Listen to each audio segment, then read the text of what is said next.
Welcome to Speaking Of, I'm Jared. I'm Kate. And here we are again to tell the tales of our lives, make you laugh at our expense. We hope. Right? But we're going to start out with Viewer of the Week. Well, but first I will say this. Apparently Speaking not. of entertaining, right?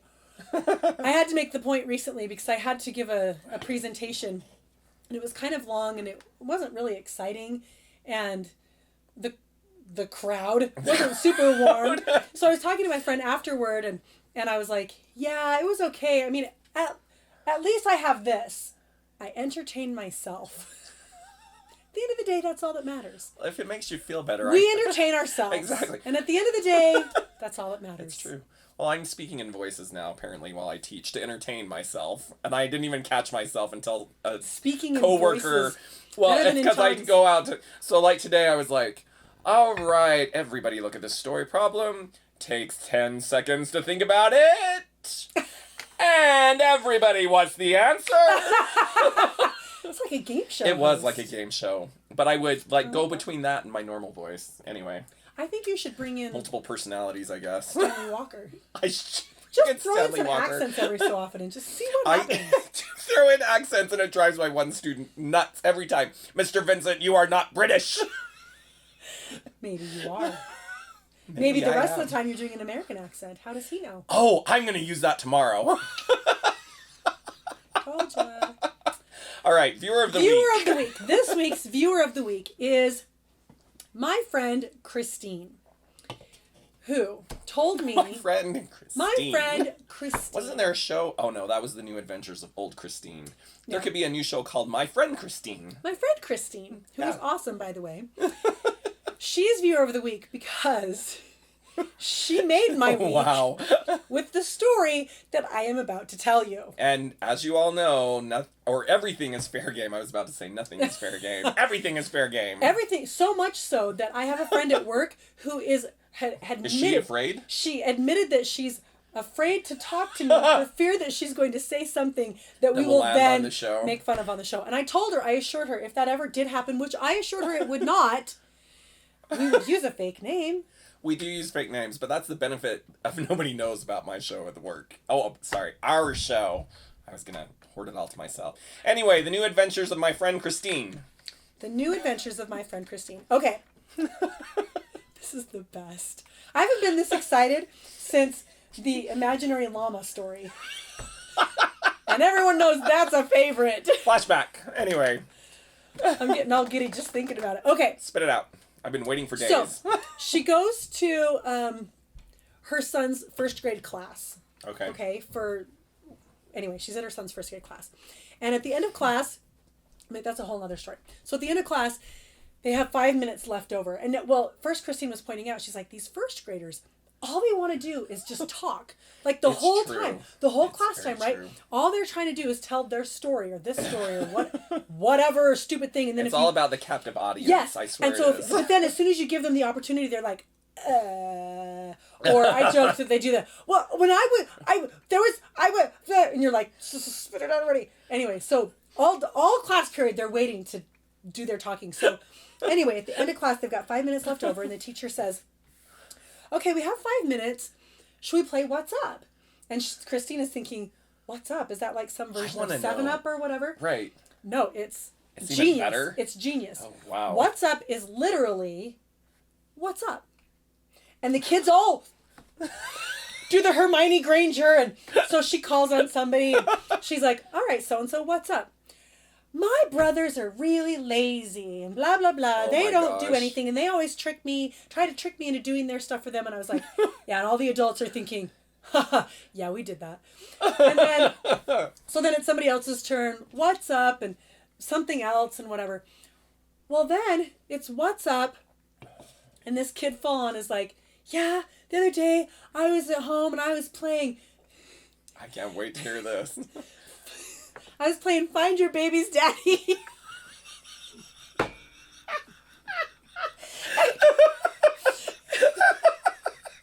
Christine's like... It's a good thing my voice isn't quite back yet. Christine's like, so we're talking about it. And she's thinking, is this like a video game? And I said, maybe it's just a game that they play at his house. I don't know. talking about it. And so he's playing Find My Baby's Daddy. And so then the guy next to us is like, do you just like flip through the white pages? Like you go through the phone book? Like, or like, what? is it like hide the baby doll? Yeah, like go find Mama's phone and let's see if we can find your baby's daddy. So we're kind of just, so then... I can't take it. So then somebody else gets a chance to talk, and then it comes back to this kid for some reason. And he's I'm like... still looking for my baby's daddy. So then he's like, yeah, I was playing Find Your Baby's Daddy, and then I went to the cupboard and I was eating batteries.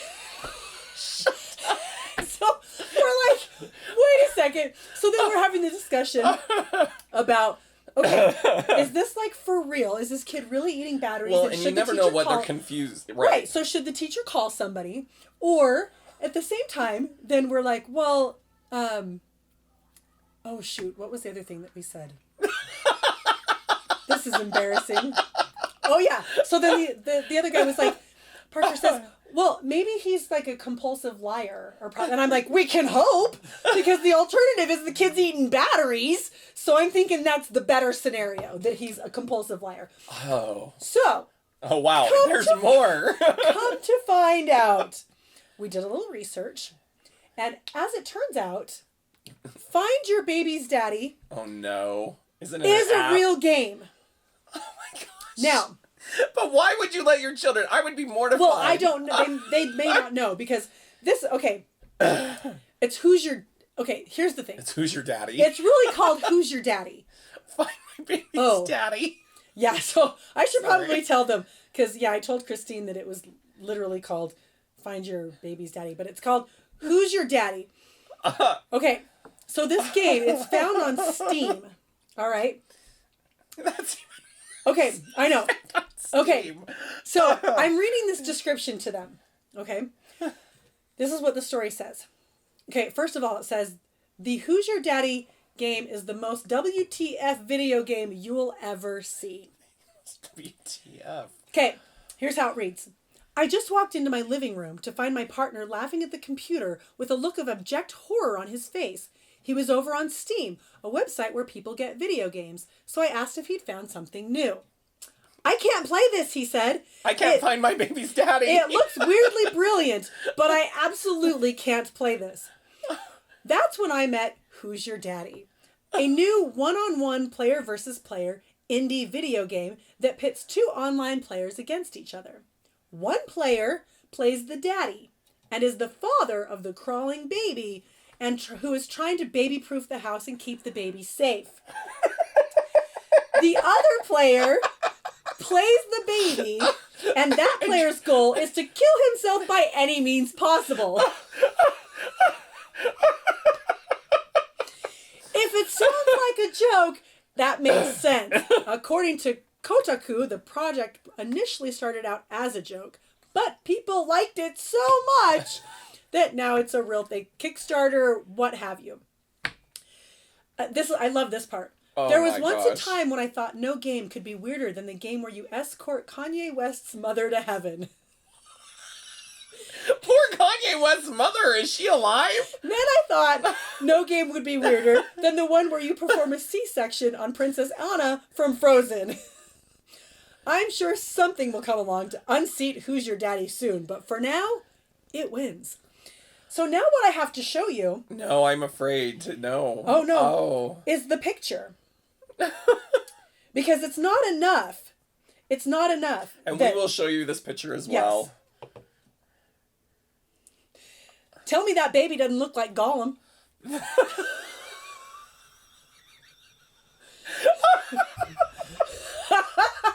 Can you imagine if that baby had come out in the delivery room? People would run. So then we're talking. We're like, and why is the baby on the counter? Because maybe the baby climbed up on the counter and is like, I'm gonna do it. I'm gonna jump. Well, so it turns out that in the game, I can't look at it anymore. The baby can eat batteries to try to kill himself, but fruit can counterbalance. So if the baby eats batteries, then the dad can give the baby fruit to counterbalance. But the batteries are there because the dad has to like earn powers and points by like changing the batteries in the fire detector and doing different things like that. And so we were discussing. I wonder if that works. Now I'm sitting here. Does that work in real life? Can I eat batteries and then eat fruit and be fine?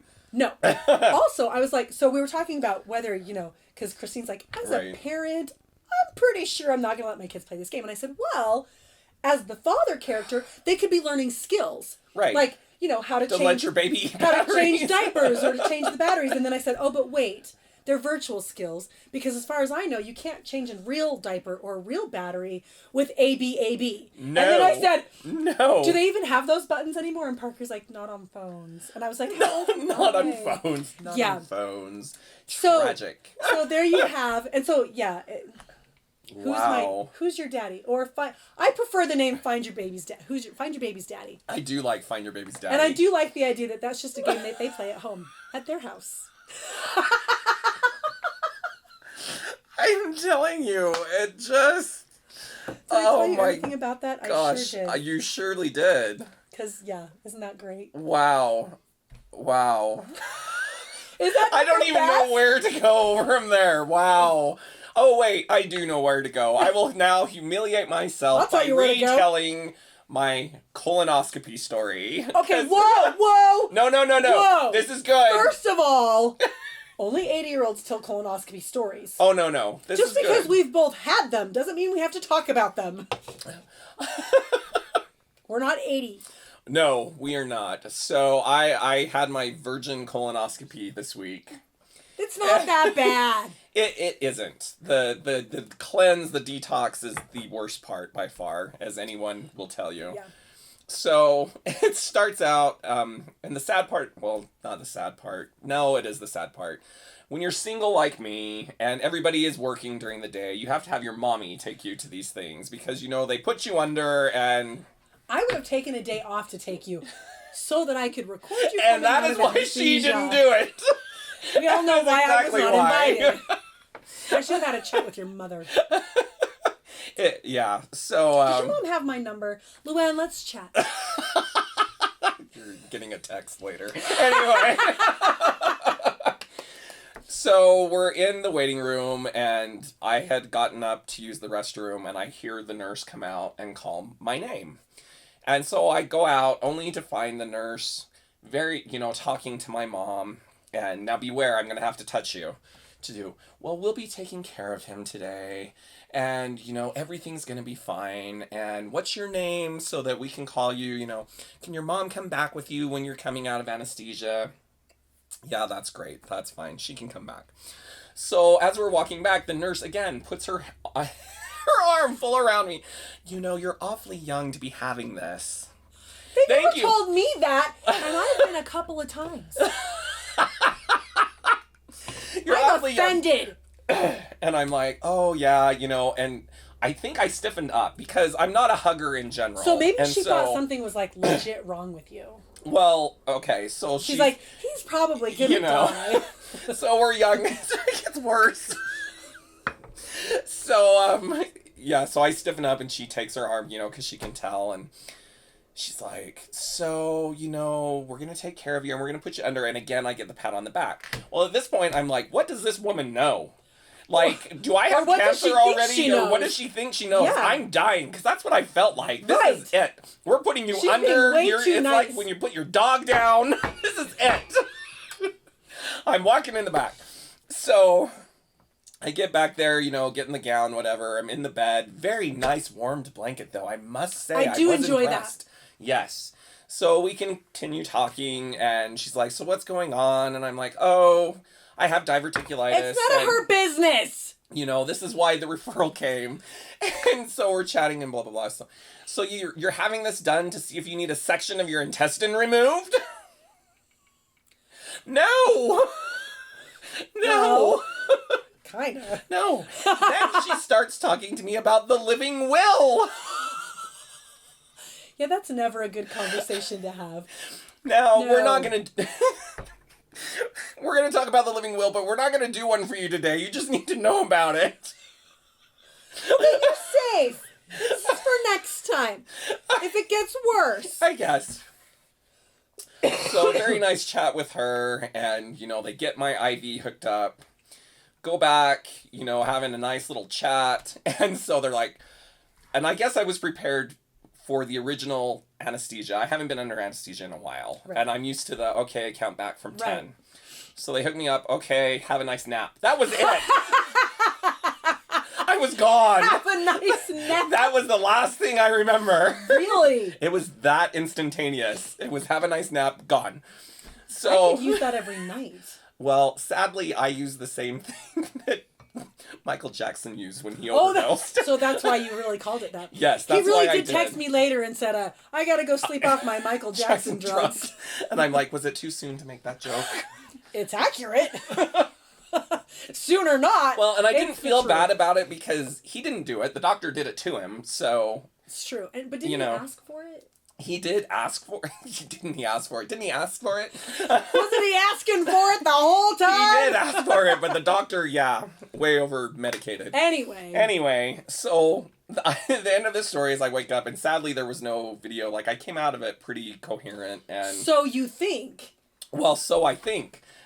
And this is why, so I think. As they're unhooking my IV, I notice not only is there a dot here, there is a dot here in this vein. So somewhere along the line, What's going on? what's going? Get me out of here! I got reconnected somewhere. Because this is the type of person right here who becomes what some doctors might call combative.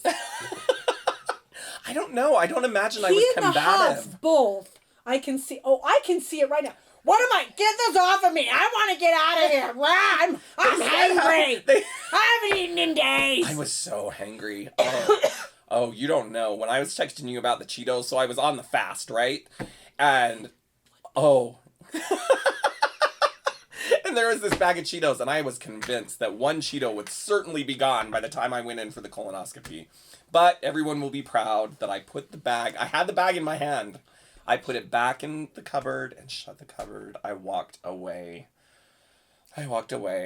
Anyway, so my mom came and had a lovely conversation with the nurse about knitting. And I'm like, can I go home? Wow. Thanks, Mom, for taking me, by the way. On our great adventure to the colonoscopy. Wow. What time are we at? What are we at? It doesn't matter because, 18. Oh, it does matter. We've gone long. We've gone long, and we told producer we'd be short and get back to. We can't. I have to tell you this story We can't. because it's time sensitive. All right. Last week's episode. Speaking of Okay. secrets, Oh yeah. Ingrid cornered me today at the office, and she said, She have a Did we tell a secret of her? "No, Oh. but." Apparently, during the conversation of the secret that I forced my mom to leak out to Right. the whole family, I briefly mentioned that time she pushed me down the stairs. And then just let it go at that. And Ingrid was like, I really need to know what happened. Did you really get pushed down the stairs? Yeah, she's like, how could you leave me hanging like that? And I thought, oh, that was inconsiderate, wasn't it? I wonder. I think we do that a lot. We probably do. So So feel free to ask. We will To clarify, elaborate. yes, we will. Like, when we went to Gilgalad Gardens. Exactly. We clarified. So I will tell you now, and I have pictures. Oh, more pictures! Yay! Because here's what happened. Okay. So in the house I grew up in, the stairs go down and then they kind of curve, They right? were weird. I'm sorry, they were. They just Not like turned is all. Not like the Hubs Mount weren't Everest stairs. spiral. Yeah, those Speaking of stairs. stairs, we'll have a discussion later. Okay. Anyway, so I'm going down the stairs in front of her, and I'm intentionally going really slow and like blocking her, right? Because I'm a teenager, and why wouldn't I? I guess. So she's block the old pushing on lady. me. Yeah, so she's pushing on me to get me to go faster because I'm driving her crazy. I can't imagine why. And so I'm just the way she raised me to be, FYI. Anyway. Oh, wow. So she's pushing at me, and so then I like trip or something, and I was like, oh my gosh, she pushed me down the stairs, and I'm like smacking the wall. So then I put my arm in a sling, and I put red food coloring on the inside of a Band-Aid, and I stick it on my forehead, and I'm like, oh look, she pushed me down the stairs. And I have photos that I took later of, woe is me, my mother pushed me down. I hope we're seeing these photos. Yes, we'll see these photos. Oh, good. So anyway, that's the story of my mother pushing me down the stairs. Wow. Sorry, Mom. But also, speaking of my mother... This was all over the map. I'm telling you. My sister, Liz, Oh, no. sent me a picture. Do I get to see it now? You get to see it now. Yay! I about died. And tell me if this is not the funniest thing you've seen in a good long time.